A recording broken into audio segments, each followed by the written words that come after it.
Al panel de discusión. Defender la propiedad es defender Guatemala. La certeza en la propiedad y los activos como eje del crecimiento y la competitividad. A continuación quiero presentar a Carla Caballeros, directora ejecutiva de Cámara del Agro. Ella es especialista en comercio internacional, licenciada en mercadotecnia con posgrado en derechos humanos, maestría en liderazgo y coaching, además de obtener un MBA. Cuenta con amplia experiencia en los campos de promoción de comercio e inversiones, incidencia política y comunicación estratégica, así como en derechos humanos y desarrollo sostenible. También representa al sector privado agrícola en varios comités y grupos de trabajo nacionales e internacionales. Se ha desempeñado como miembro independiente del Comité Consultivo de los Fondos Comunes de Productos Básicos. Adicionalmente, colabora como codirectora ejecutiva de la Federación de Cámaras Agropecuarias y Agroindustriales de Centroamérica y República Dominicana. Recibamos así con un fuerte aplauso a la licenciada Carla Caballeros, quien será la moderadora del panel.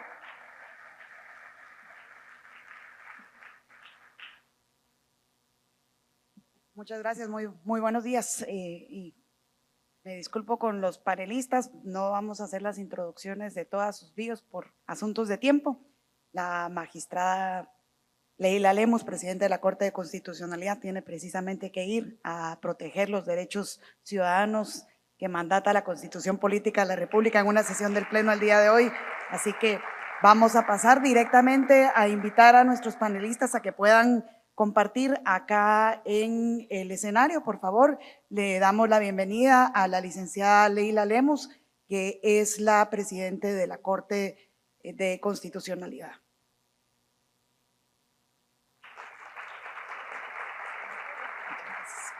Vamos a invitar también al señor Jorge Ayala, segundo vicepresidente del Congreso de la República y diputado del Congreso de la República, para que pueda acompañarnos en este escenario. Al señor Eri López, registrador sustituto del Registro General de la Propiedad, a quien también invitamos a que nos acompañe. Al señor Ramiro López, presidente de la Sala Primera de la Corte de Apelaciones del Ramo Civil y Mercantil, que también nos acompaña el día de hoy. Y por supuesto al licenciado Estuardo Ralón, comisionado de la Comisión Interamericana de Derechos Humanos, destacado jurista constitucionalista. Muy buenos días y bienvenidos a todos los panelistas. Me voy a quedar aquí también para poder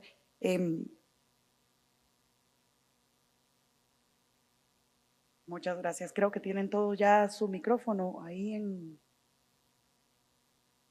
Muchas gracias.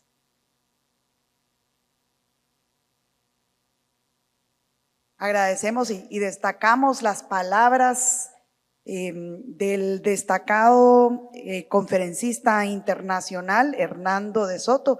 Es impresionante y como decía Hernando, cómo desde el valor de la propiedad radica en el capital que se puede construir a partir de la propiedad, y eso es fundamental para la prosperidad de todos los ciudadanos. Hemos visto también cómo Guatemala ocupa dentro del índice internacional de Property Rights Alliance la posición 88 de 126 países, uno de los países más rezagados. Latinoamérica, Centroamérica como la región más rezagada, solo nos supera África en esa mala calificación en derechos de la propiedad, pero también hemos visto cómo hemos permanecido en ese mismo nivel y cómo el componente político y legal apenas alcanza 3.5 sobre 10, como también vemos que la propiedad física tiene un puntaje de 4.2 que evidencia problemas estructurales del funcionamiento de las instituciones guatemaltecas, y también como bien evidencia el caso de Guatemala, que fue presentado como parte del reporte de este año, evidencia que no es un asunto de falta de leyes, sino que la seguridad jurídica en Guatemala y el poder ejercer el derecho a propiedad depende muchísimo y en gran medida de la aplicación de esas leyes. Así que desde esa perspectiva y considerando que el rol más importante que tenemos en Guatemala lo destaca la Corte de Constitucionalidad, porque es la que está a cargo de garantizar los derechos ciudadanos, de garantizar la soberanía nacional a través de la aplicación y observancia irrestricta de la Constitución Política de la República. La primera pregunta va dirigida a la presidenta de la Corte para que nos pueda compartir cómo nos aseguramos que la interpretación constitucional mantenga la primacía de la Constitución, especialmente en el contexto de un sinnúmero de convenciones, pero también de declaraciones que no tienen necesariamente valor vinculante u obligatorio, pero que de manera internacional permanentemente generan presiones hacia los derechos de propiedad en el país. Muchas gracias, muy buenos días a todos y gracias por la introducción también, Carla, y a todos ustedes por tomar el tiempo de asistir a este tipo de foros y a este tipo de discusiones. Yo tenía información preliminar, de hecho, sobre los planteamientos generales y creo que es fundamental traer un mensaje principalmente sobre el respeto que debemos, no solo a nivel de la Corte. Guatemala tiene un sistema constitucional que reconoce que todos los funcionarios públicos sujetos a la ley estamos obligados al respeto irrestricto de la Constitución.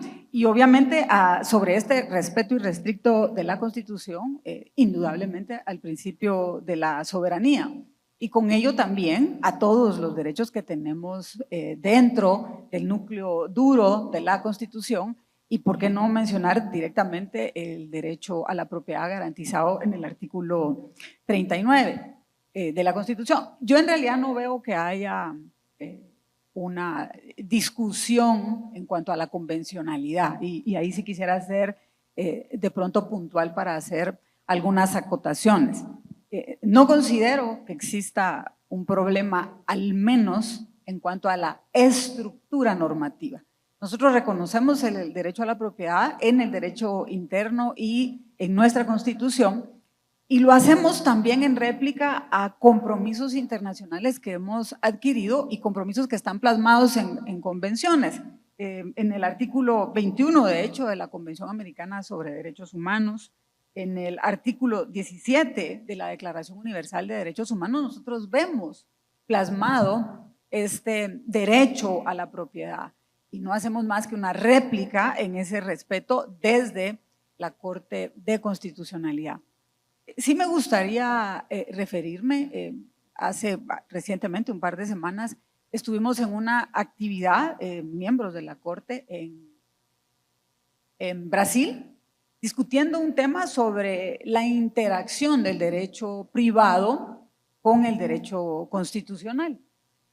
Y en esta discusión lo que planteábamos también desde la Corte es que lo principal es que tengamos también una estructura de coordinación, y me parece muy interesante que hayan aquí colegas del organismo judicial, de una sala, del registro, una coordinación desde la justicia ordinaria hacia la justicia constitucional y viceversa. La Corte ha planteado y tiene algunas posiciones en su jurisprudencia bastante firmes y contestes a lo largo de los años en cuanto a la garantía del derecho a la propiedad, y particularmente en temas en donde vemos esto que nos planteaban recién de parte del observatorio, la utilización de los registros públicos notariales y el problema que surge a través de las inscripciones en donde se utilizan datos falsos.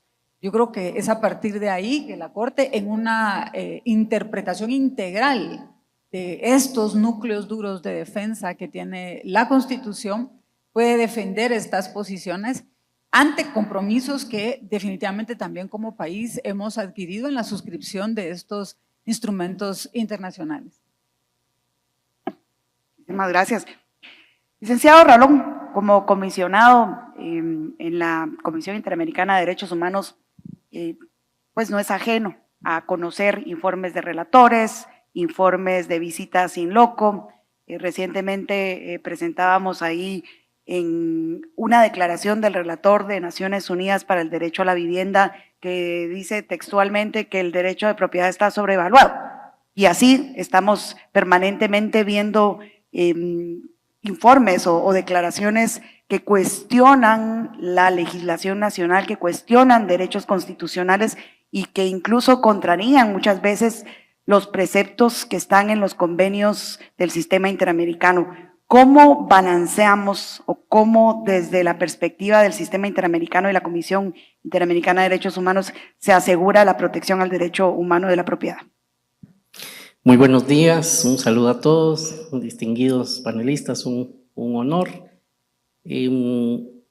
Básicamente desde una óptica nacional es fundamental que puedan garantizarse aspectos claves que son estándar no solo interamericano, sino internacional, que tienen que ver con temas del debido proceso.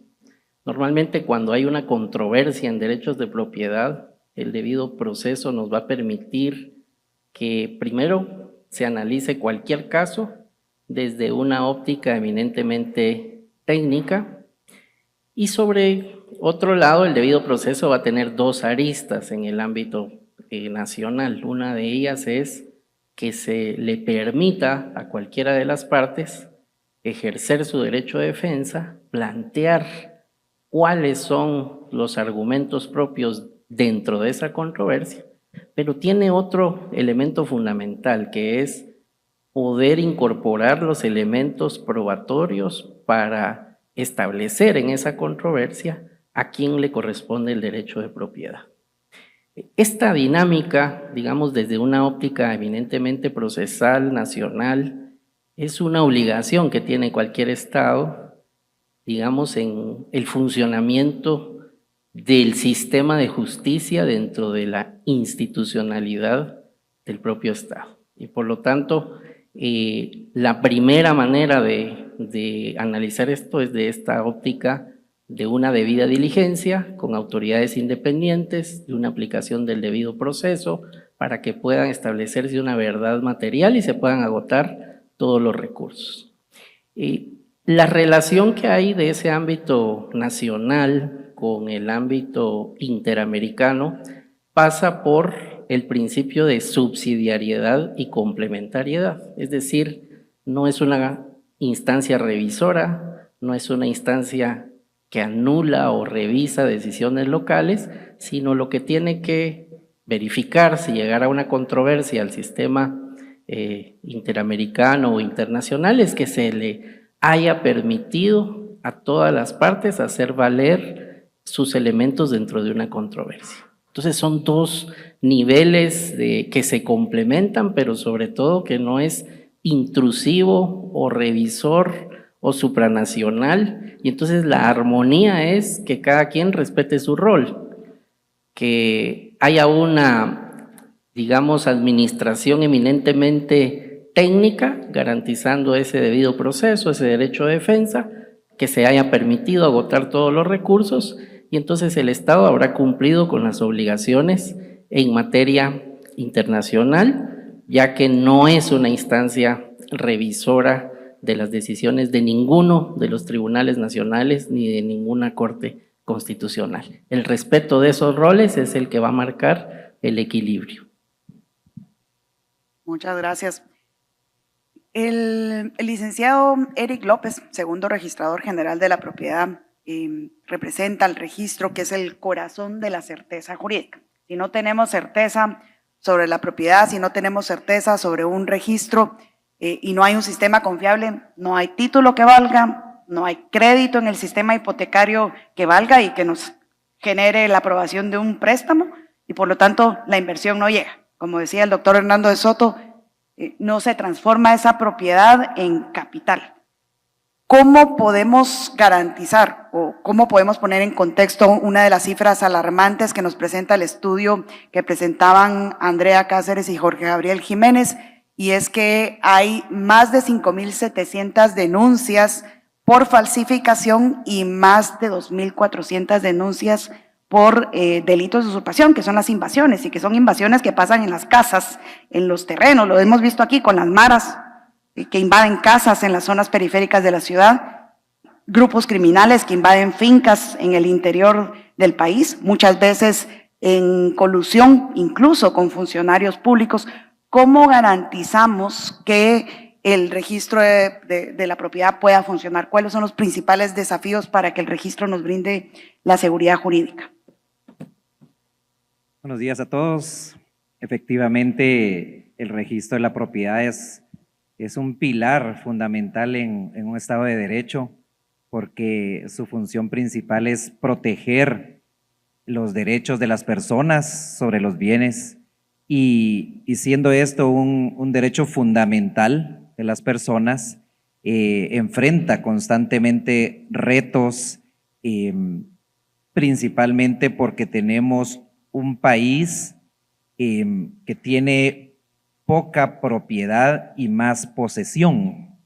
Y eso es un reto complicado porque la ley no fuerza a esa inscripción de los derechos en el registro. Hay mucha posesión, principalmente en el interior del país, que permite esa posesión y además esa usurpación de la que hacían referencia en el estudio debido a esos retos en cuanto a la inscripción en el registro. El registro plantea distintas formas en que logre la inscripción efectiva a través de los testimonios de las escrituras públicas celebradas por los notarios. Pero dentro de sus principales retos está que aún mantiene un sistema híbrido de presentación en cuanto a los documentos, porque todavía utilizamos papel, mucho papel, y eso la trazabilidad no nos permite mantenerla adecuadamente, porque aunque ha sido también a lo largo de la historia una institución pionera en modernización, en los últimos años ha ido quedando un poco estancada y al día de hoy, dentro de nuestros principales retos, es la modernización, ese paso a la modernización que es tan necesaria y tan importante en un país en donde se requiere que la información esté a un clic para poder tener la certeza de la información, así como de los propietarios de los bienes inmuebles en nuestro país. Dentro de estos retos está principalmente dar ese paso a la modernización que ya hemos iniciado en el registro y que todavía tenemos ahí algunos temas pendientes, de los cuales espero todavía transmitirles algunas ideas en este momento. Muchas gracias. Vamos ahora con el licenciado Ramiro López, presidente de la Sala Primera de Corte de Apelaciones. Menos del 2% de los desalojos se ejecutan en Guatemala, contrario a lo que dice muchas veces la narrativa de los relatores, de las visitas in loco, que aquí hay un montón de desalojos, etcétera. Menos del 2%, eso es lo que dicen las cifras, menos del 2% de las resoluciones judiciales de desalojo, es decir, ya los desalojos aprobados por orden de juez, menos del 2% de esos desalojos se ejecutan. ¿Verdad? En muchos de los casos que vemos, tanto en la Cámara del Agro como en otras cámaras, como en simplemente los datos que nos muestra el observatorio, nos damos cuenta también cuando un desalojo se programa por a las 8 de la mañana, porque a esa hora fue convocado por el juez, ya sabemos que ese desalojo no va a suceder, ¿verdad? Que requiere toda una logística. Entonces, la pregunta es, siendo el organismo judicial uno de los eslabones más importantes en la protección de esa defensa y en asegurar que las órdenes de juez se ejecuten, ¿cuáles son los principales retos o cuáles son las causas por las que no son efectivas las órdenes judiciales para los desalojos y para resolver también todos los casos de falsificaciones que aún persisten? Distinguidas autoridades, dilectos estudiosos del tema de la propiedad, la mejor de las mañanas el día de hoy. Sin duda alguna que estudiar la propiedad es estudiar el génesis propio del derecho. Para responder a la interrogante voy a utilizar de basamento lo que nos han expuesto aquí el observatorio, además del doctor Soto. En este estudio se ha partido de la premisa que la ley está y el problema es la aplicación. Entonces, me permito señalar que considero que los obstáculos que se encuentran, el primero podría ser la demora judicial, la demora procesal. Pero eso, ¿por qué? Podría ser derivado de que debemos de hacer una reinterpretación, un nuevo orden, como se mencionó acá, un nuevo orden judicial, partiendo de ese 203 constitucional que tenemos muy claro en que da la facultad de juzgar, pero también la de promover la ejecución de lo juzgado.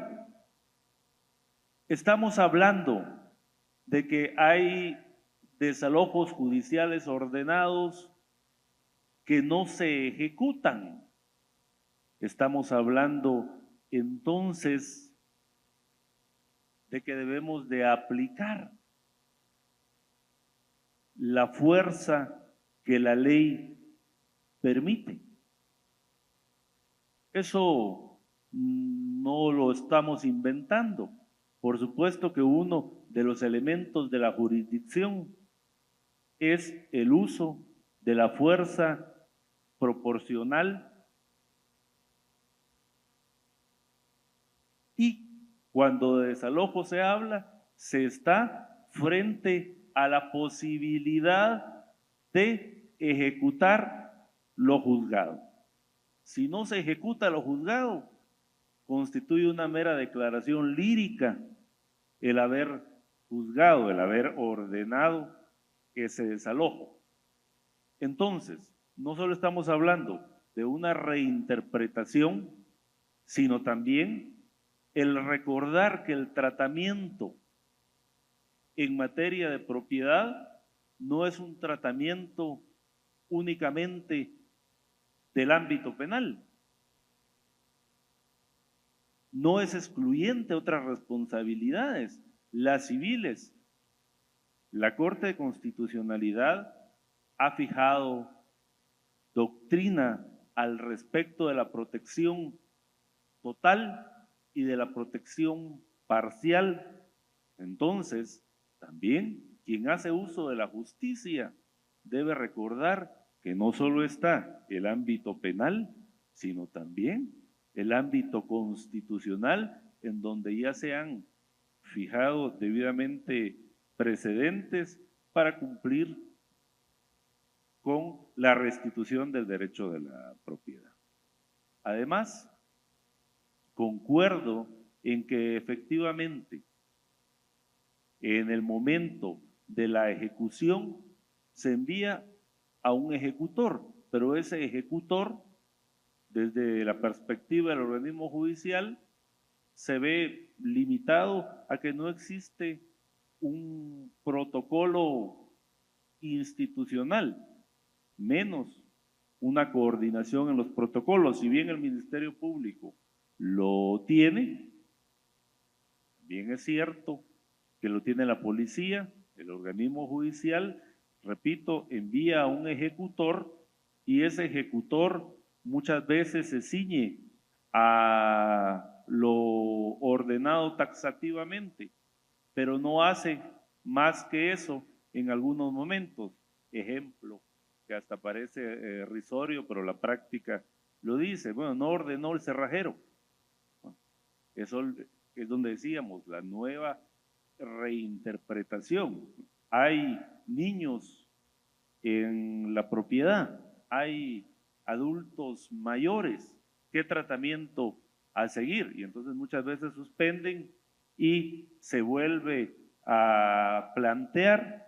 Estamos hablando de un ciclo judicial que podría resolverse atendiendo un protocolo interinstitucional.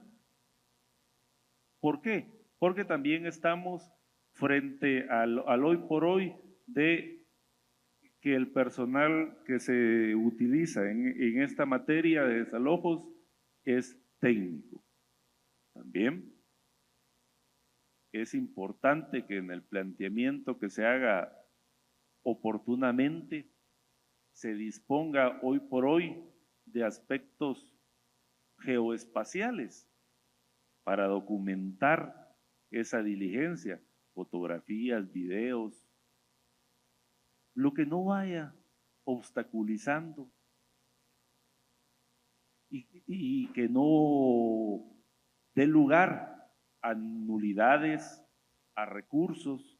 Entonces, no hay que olvidar que también el organismo judicial ejerce una función, pero sobre la base de los mismos elementos que también tienen carga procesal los litigantes en el tema. Así es que concluyo diciendo que para ir mejorando esto, no solo se requiere la rapidez del organismo judicial, sino incorporar elementos tecnológicos y de una cooperación interinstitucional para dar los elementos y poder cumplir con esa función constitucional del 203 de juzgar y de promover la ejecución de lo juzgado, porque solo logrando el desalojo se logra la tutela judicial efectiva. Muchas gracias. El doctor Hernando de Soto en su libro El otro sendero hacía referencia a que un impuesto o una carga para efectos prácticos que se impone sobre la propiedad hace menos deseable la propiedad, ¿verdad? Y eso es muchas veces lo que vemos dentro del Congreso de la República. Hay buenas leyes que facilitan, hay malas leyes que generan burocracia o que entorpecen. ¿Qué leyes importantes, diputado Ayala, se están impulsando dentro del Congreso de la República para fortalecer el derecho de propiedad? ¿O qué leyes están o qué iniciativas están también que amenazan el derecho de propiedad que puedan compartirnos? Muchas gracias, muy buenos días. Gracias, Carla.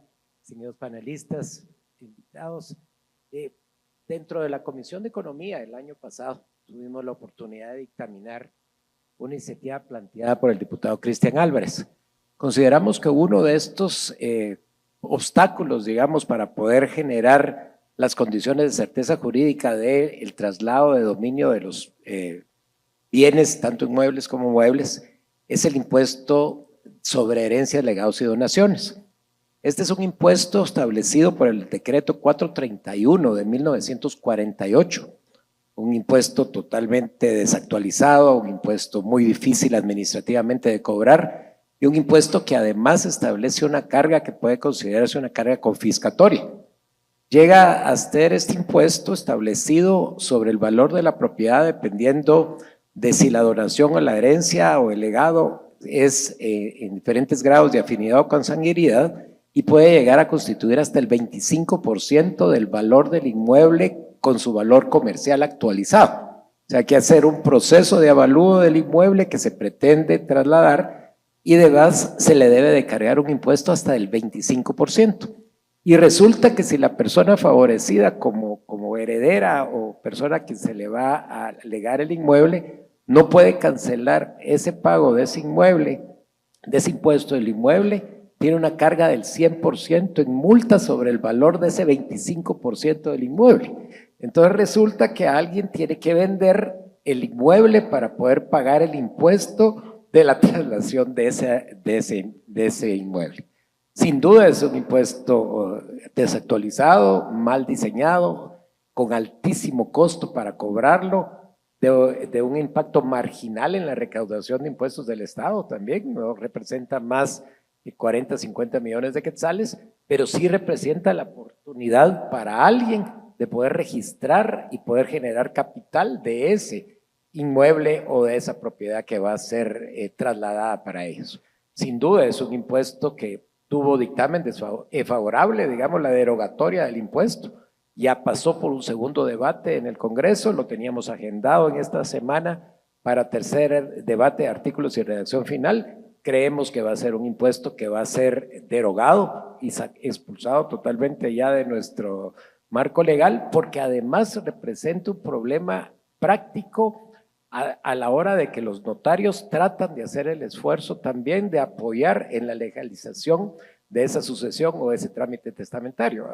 Duran años para poder lograr hacer ese trámite y además se obtienen avalúos que llevan 1 o 2 años para que el DICABE establezca el valor del inmueble para que el propietario tenga que pagar hasta un 50% del valor del inmueble en concepto de impuesto. Es totalmente innecesario, creo que es un aporte a poder ayudar en ese proceso de legalización de las propiedades. Creo que vamos a lograr la aprobación por parte del Congreso. Esperamos que esto sea antes de este cierre del 30 de noviembre. Estaremos desde la Junta Directiva insistiendo en que esté agendado para el próximo martes, en la próxima reunión, y esperamos contar con esto, esta derogatoria de la forma más rápida posible. Esto creo yo que es un aporte con esta derogatoria de este impuesto. Por supuesto, muchas gracias. Aquí un aplauso del público, porque este es uno de los ejemplos de cómo han existido leyes que, como bien decía usted, además de ser confiscatorio, se convierte también en un impuesto que ha sido doble tributación, ¿verdad? Y que le está cargando otra vez otro impuesto a algo que ya pagó impuestos, que es la propiedad. Esto nos recuerda también la importancia que la ciudadanía y la confianza que la ciudadanía tiene en la Corte de Constitucionalidad, precisamente por esa línea en el tiempo de garantizar la interpretación correcta de la Constitución Política de la República y no solamente dejarlo en letra muerta, como se dice. En ese contexto, licenciada Lemus, ¿cuáles son los principios o líneas jurisprudenciales que son fundamentales para consolidar la certeza jurídica en materia de derechos de propiedad? Carla, yo quisiera relacionar este planteamiento con lo que me decía recién. Iniciar diciendo que más que línea, la base toral del trabajo de la Corte de Constitucionalidad da primordialmente la defensa del orden constitucional.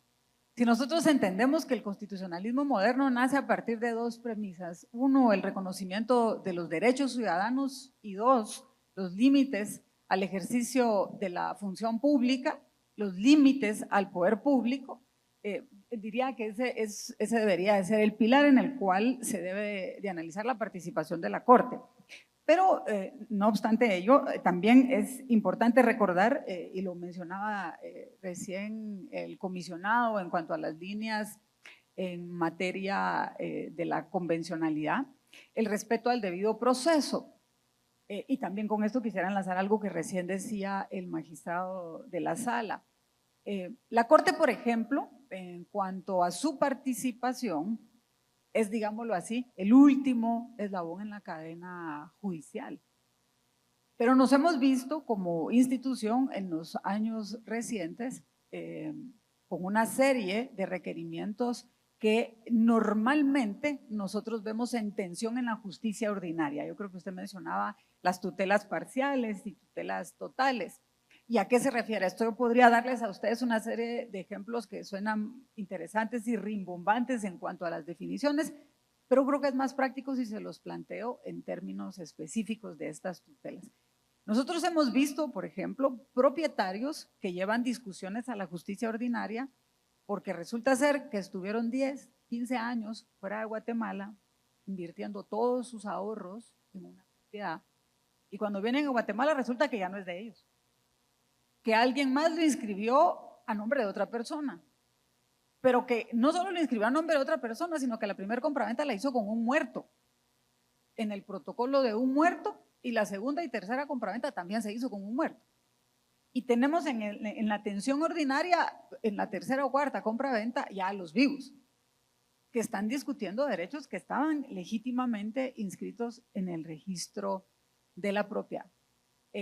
También hemos tenido controversias en donde la discusión es, mire, mi planteamiento es que hay un vicio en el consentimiento, yo no me di cuenta, tal vez no estaba de acuerdo con el precio, el notario puso otro dato. En ese tipo de casos, en el primero, la Corte ha dado tutela absoluta. ¿Qué nos referimos con esto? A que se cancelan este tipo de inscripciones, ese no es óbice, a que se siga la discusión en la justicia ordinaria sobre estos trámites registrales. Y en los segundos se han dado tutelas parciales, es decir, se mantiene una suspensión de esos derechos por 2 años, en la mayoría de los casos, al menos esa es la línea jurisprudencial de la Corte, en tanto que esto ya se discute en la justicia ordinaria. Y yo ahí quisiera hacer, de hecho, tal vez una acotación que creo que es importante en cuanto a la función pública en general, porque nosotros como Corte, y hablo de esta magistratura, pero de las anteriores y de las que vengan en el futuro, no somos los encargados de corregir los errores estructurales de las instituciones de gobierno. Eso tiene que hacerlo cada una de las instituciones. Y creo que acá, en este panel, Carla, hubiera sido muy interesante también que estuviera el Colegio de Abogados y alguien en representación de las universidades. Porque parte del debate que hemos tenido en la Corte es el papel de los notarios. Guatemala tiene un sistema notarial que yo personalmente celebro, nos envidian en muchos lugares del mundo, porque aparte de ser abogados, también somos notarios, que no es muy normal. Pero esa responsabilidad es toral en el derecho a la propiedad y el derecho de la propiedad, en el resguardo que tenemos como notarios. ¿Y qué pasa, por ejemplo, que sería una discusión interesante con el registro, porque ustedes podrían denunciarlo, pero también a nivel de las salas, que tienen este control en los casos en la justicia ordinaria? Es que pasa si yo veo que hay un notario que ya es vivo, pero que autorizó inscripciones en donde los vendedores y los compradores estaban muertos en el momento de hacer esta inscripción. ¿Y dónde queda la responsabilidad gremial y también la responsabilidad de los entes formadores en este tipo de transacciones? Nosotros como profesionales del derecho también tenemos esa responsabilidad. La Corte la ha resguardado, como les decía, no quisiera dar el detalle de los principios, pero sí estos casos específicos en donde los hemos trabajado. Me disculpo, quisiera aprovechar también el uso de la palabra porque tengo que salir a cumplir con mis funciones jurisdiccionales, así que muchas gracias. Muchísimas gracias a la presidenta de la Corte de Constitucionalidad, la magistrada Leila Lemos, a quien también le agradecemos su participación en el panel y por favor a cumplir con el deber. Así que muchas gracias. Quiero aprovechar lo que mencionaba la presidenta de la Corte, porque el observatorio ha capacitado ya en los años que llevamos trabajando a más de 1000 personas, entre gerentes de gestión comunitaria, abogados, funcionarios de distintas instituciones en todos los temas relacionados al derecho a propiedad, a procesos de protección, a procesos de desalojos, etcétera. Y esta recomendación que nos hace la magistrada sobre incluir al Colegio de Abogados es un tema que tenemos en proceso. Tenemos también en proceso algunos convenios con las universidades, porque es en esas universidades y en las facultades de Derecho en donde salen esos futuros notarios que después se convierten en los jueces a cargo de impartir la justicia, que se convierten en los magistrados a cargo de garantizar la debida implementación de la Constitución e incluso se convierten en los diputados que están a cargo de legislar o de regular, como el caso de la buena noticia que nos daba hoy el diputado Ayala. Paso con el comisionado de la CIDH, también abogados que se convierten en magistrados y en comisionados de los organismos internacionales a cargo de la protección de los derechos humanos, para preguntarle qué buenas prácticas internacionales podemos aplicar en Guatemala, se pueden adoptar para fortalecer la protección del derecho de propiedad. ¿Cómo combinamos o qué lineamientos concretos podemos tener para garantizar que se fortalece también la soberanía de los países, considerando también el contexto internacional? Sí, efectivamente, todo lo que tiene que ver con la defensa de los derechos de propiedad continúa siendo un desafío en diferentes países de la región. Si tenemos que hablar de buenas prácticas, hay, digamos, diferentes líneas que uno puede abordar. La primera de ellas tiene que ver, sin duda alguna, con la independencia judicial, el fortalecimiento de un sistema de justicia que actúe de manera técnica, independiente, oportuna.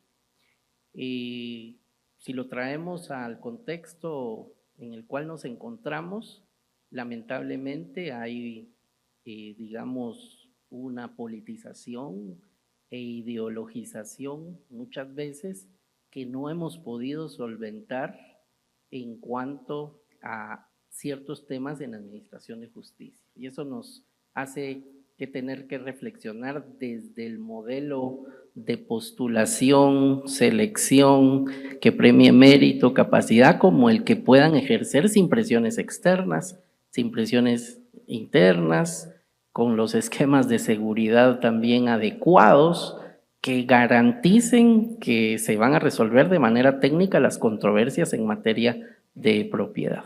El otro es un registro de la propiedad seguro, accesible, digital. Esa es otra buena práctica que permite conectar. La eliminación de costos de transacción innecesarios, como bien mencionaba el congresista con el ejemplo del proyecto que está.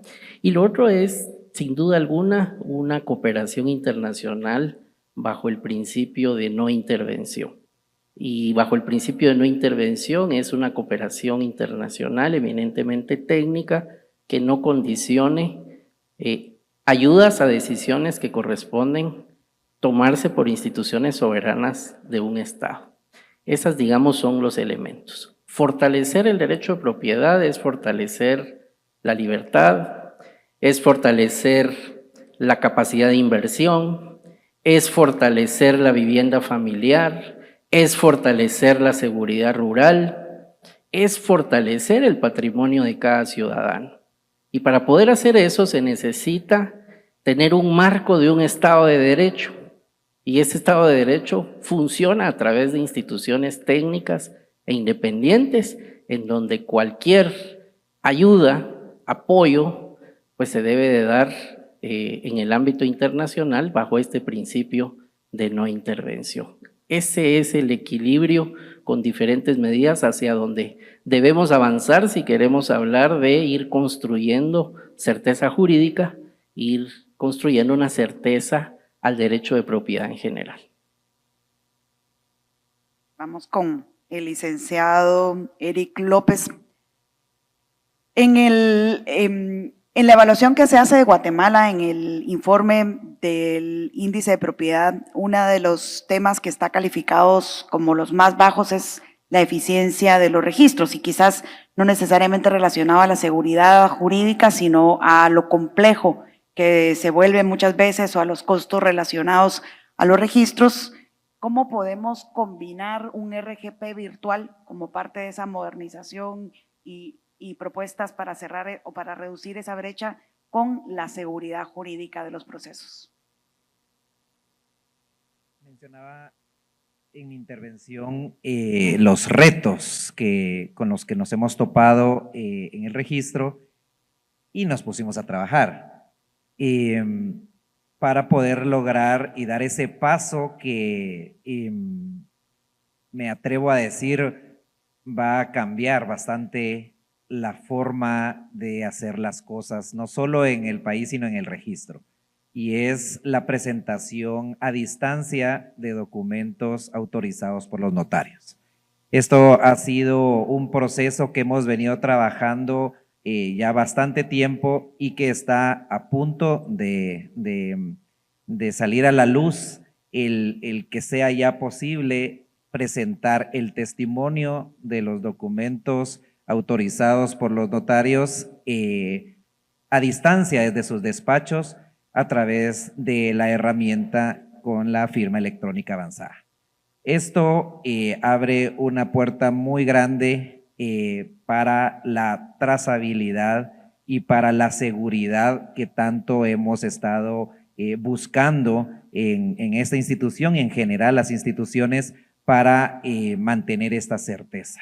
El registro ha mantenido en los últimos años unas buenas prácticas en su operatividad, pero esto da un paso importante porque los registros, el registro como tal en la presentación a distancia permitirá entonces que las operaciones sean más rápidas y que tengan aún más la trazabilidad en la presentación y en el retiro de los documentos de forma remota. Esto incluye también un usuario que el notario va a tener para el acceso a todos los servicios que va a tener, que tiene ya el registro de forma virtual, porque, insisto, ha sido moderno el registro, pero le ha hecho falta este paso que estamos logrando. También para poder lograr esta modernización era necesario la interconexión con las distintas instituciones, principalmente registrales, que coadyuvan a la función del registro. Me refiero específicamente a interconexión con el Registro Nacional de las Personas, con la Superintendencia de Administración Tributaria, que permite evitar casos como lo que exponía la presidenta de la Corte, porque esto efectivamente es una tarea siempre pendiente, el poder lograr determinar cuando un documento puede ser falso, cuando las personas no estaban vivas, cuando se celebró el contrato, cuando el notario ya había fallecido y hasta había entregado su protocolo y aún se siguen celebrando escrituras públicas de esa forma. Esto estamos cerrando la brecha para poder lograr que ya no se inscriban estos documentos, porque también tenemos dentro del registro un departamento de seguridad registral que efectivamente ha interpuesto denuncias cuando se ha logrado determinar estos aspectos en específico.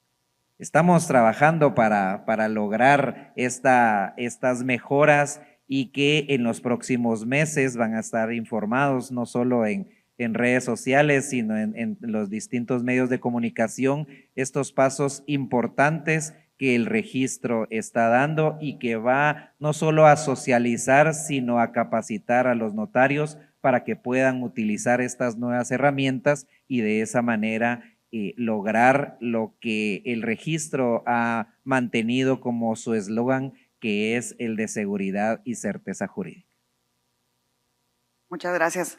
Hablando de esa certeza jurídica, diputado Ayala, ¿cómo podemos garantizar que desde el Congreso de la República los diputados, como lo mandata la Constitución, aseguren que no solamente en la discusión, en el análisis, sino y principalmente en la aprobación de leyes que salen del Congreso de la República, garanticen que cada una de esas leyes, no importa de qué se trate, contribuyan a fortalecer la certeza jurídica, que no atenten contra el derecho de propiedad y debiliten las funciones jurisdiccionales en esa materia? Muchas gracias, Carlita.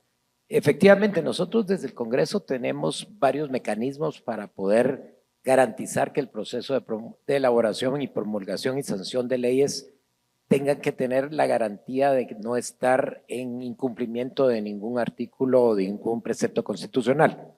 Una de ellas, digamos, es la participación de la Comisión de Legislación y Puntos Constitucionales en el proceso de construcción de los dictámenes de las iniciativas de ley. Esta comisión puede ser facultada para trasladar y dictaminar de forma separada o conjunta cualquier dictamen que es trasladado para consideración de las diferentes comisiones legislativas del Congreso.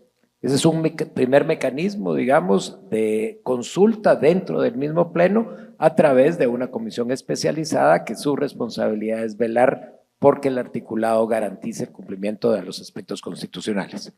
Otra de los mecanismos es que el Congreso, a través de forma previa, puede realizar consulta no vinculante a la Corte de Constitucionalidad previo a la elaboración de los dictámenes y previo a la discusión en el pleno de esas iniciativas de ley. Esa consulta previa puede permitir alertar sobre algunos aspectos que pueden estar en riesgo de inconstitucionalidad y que deben de ser atendidos de forma previa antes de que tengamos que promulgar una ley que luego puede ser sancionada o puede correr con vicios de inconstitucionalidad.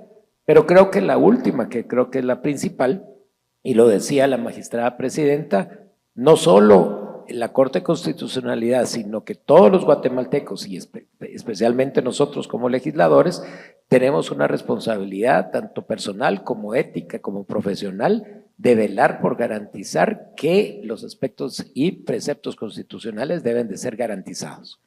Muchas veces tenemos riesgos en que haya iniciativas de ley que en la letra pequeña pueden tratar de incorporar aspectos que no es el título de la ley o lo que se vende de la ley.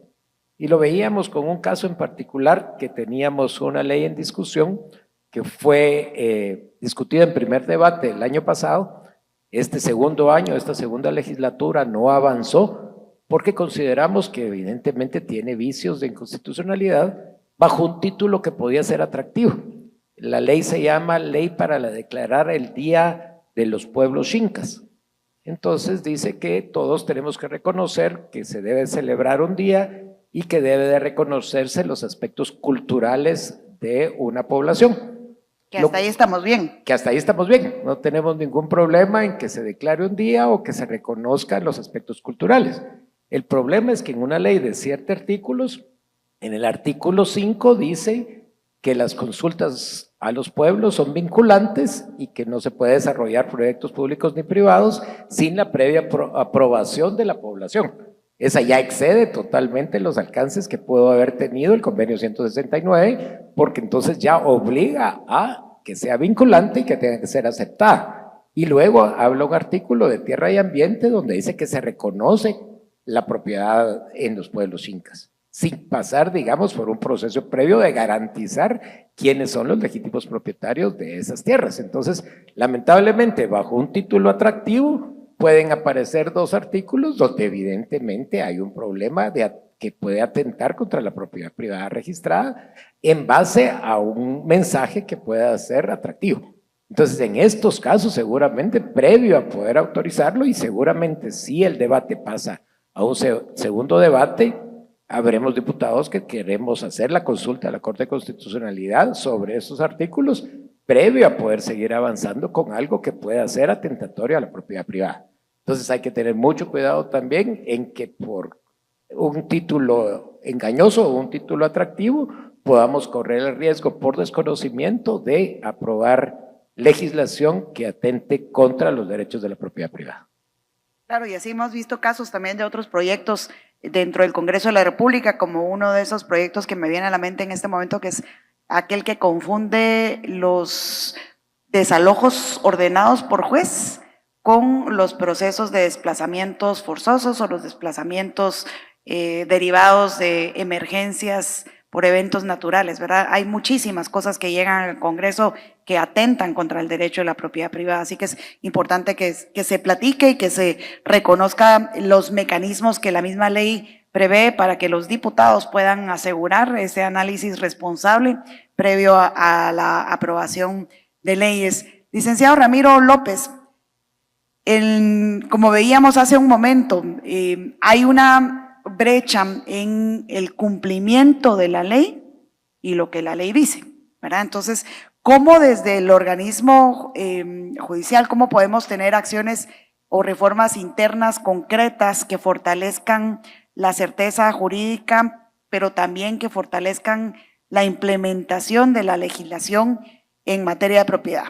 Y asegurar que esas resoluciones no solo la emitan los jueces y no pasa nada, sino que se cumplan. Muchas gracias. Estimo que hay que atender 2 aspectos, el operativo y el cualitativo.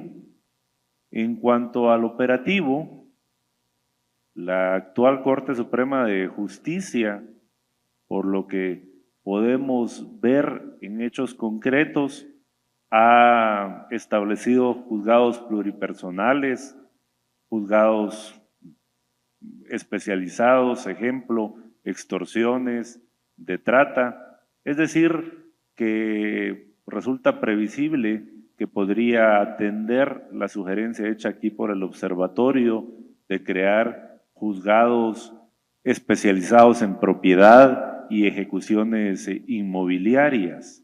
Eso sin duda alguna es un deber ser del derecho, las especialidades, y más cuando de propiedad se trata. Pero no bastaría con la creación de juzgados especializados, sino que además debe de constituirse un registro de usurpaciones para evitar el doblemente ocupación de la misma. Podría también crearse el centro de ejecución de estos despojos. Todo esto haciendo una analogía a los modelos de gestión que tiene el organismo judicial, que como ustedes saben, hoy por hoy, para un despojo pasa al centro de servicios o al centro de gestión penal y etcétera. Entonces, haciendo esa analogía en la especialización, podría operatizarse de esa manera y creo, o no estamos lejanos a hacerlo, por lo que ha hecho la Corte Suprema en otras ramas.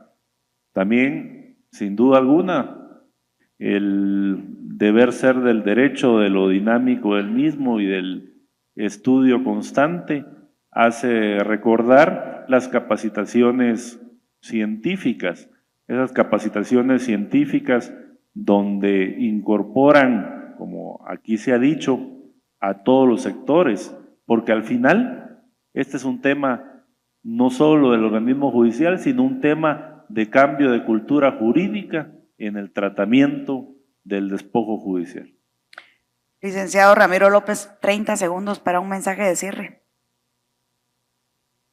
La justicia debe de fortalecer para lograr que el pilar democrático, que es la propiedad, tenga el resguardo. Esto, en los tiempos actuales, debe hacerse no solo con rapidez, sino también con eficiencia. Eso representa incorporar aspectos tecnológicos y aspectos interinstitucionales para alcanzar el fin que es la paz.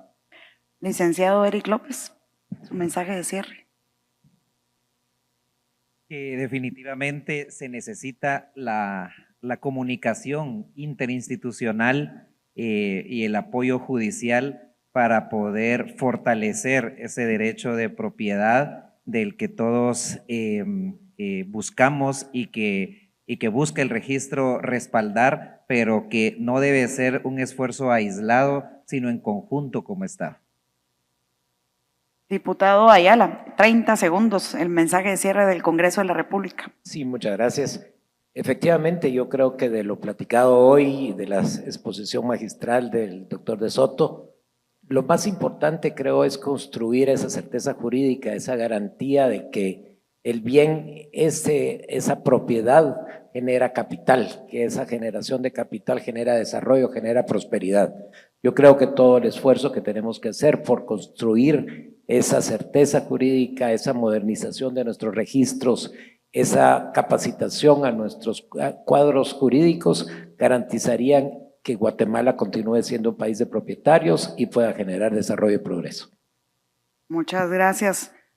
Licenciado Ralón, comisionado de la Comisión Interamericana de Derechos Humanos,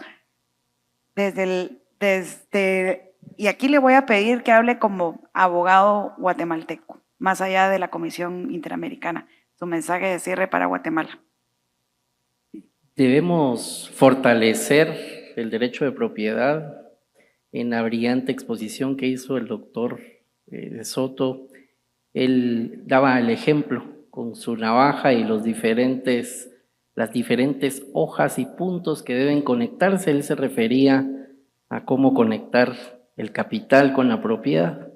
Pero para fortalecer el derecho de propiedad, si seguimos ese mismo ejemplo, son una serie de acciones y de decisiones en el sentido de distintas instituciones apuntando a que ese derecho se convierta en un derecho respetado, con certeza, con seguridad, y pasa por decisiones que involucran al organismo judicial, al legislativo, a los sistemas de control y sobre todo que las distintas discusiones que hayan en materia de propiedad puedan resolverse de una manera técnica y de una manera ágil para que funcione y se construya un derecho de propiedad fuerte.